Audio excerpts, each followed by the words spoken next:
تا حالا شده وقتی وارد یه جمعیت شلوغ میشی یه حس خستگی عجیب بهت دست بده؟ چراغ‌ها، صداها، حرکت‌های پی در پی، انگار همه دنیا با هم داد میزنن. سعی میکنی طبیعی باشی اما ذهنت میگه من اینجا جایی ندارم. وقتی توی خیابون راه میری صدای گریه یه بچه، بوق ماشین، خنده آدما همه توی ذهنت میمون. مشکل اینجا نیست که آدما رو دوست نداری. مسئله اینه که نمیتونی همه چیز رو همزمان تحمل کنی. روانشناسی یه جواب براش داره. میگه آدمایی که از شلوغی خوششون نمیاد معمولاً سیستم عصبی حساس‌تری دارن. مغزشون صداها، نورها و حتی احساسات دیگران رو مثل اسفنج جذب میکنه.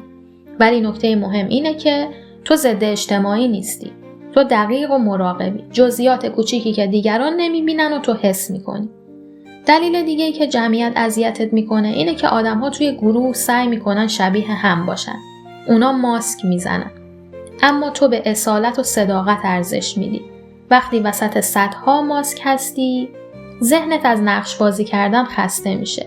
به همین خاطره که تنهایی رو دوست داری، چون تنهایی حس واقعی خودته. اغلب آدم‌های حساس یا درونگرا یه چیز به اسم تعادل دوپامینی متفاوت دارن.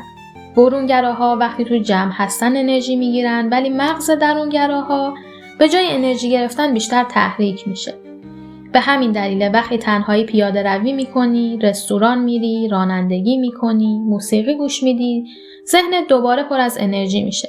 تو فرار نمیکنی، تو به خودت برمیگردی.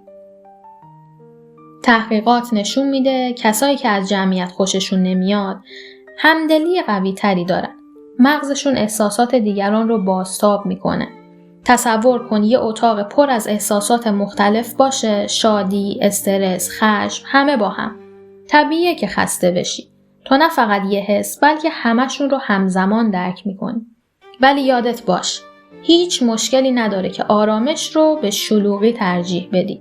تو جرأت داری سرعت زندگی رو کم کنی. سکوت برای تو خالی نیست، پر از معناست. تنهایی برای تو تنهایی نیست، اتصال به خودته.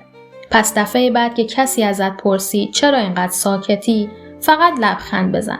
اونا نمیدونن تو جهان رو با عمق بیشتری حس میکنی. تو چیزها رو عمیق‌تر میبینی و عمیق‌تر احساس میکنی. تو از زندگی فرار نمیکنی. داری آرامشت رو حفظ میکنی. انتخاب تو آرامشه، نه هرج و مرج. تو وقتی از شلوغی خسته میشی کجا پناه میبری تا دوباره خودتو پیدا کنی؟ من قطب شمال رو انتخاب کردم. جایی که آرامش همیشه جلوتر از شلوغی راه میره و خوشحال میشم اگه تو این مسیری که تازه شروع کردم کنارم بمونی.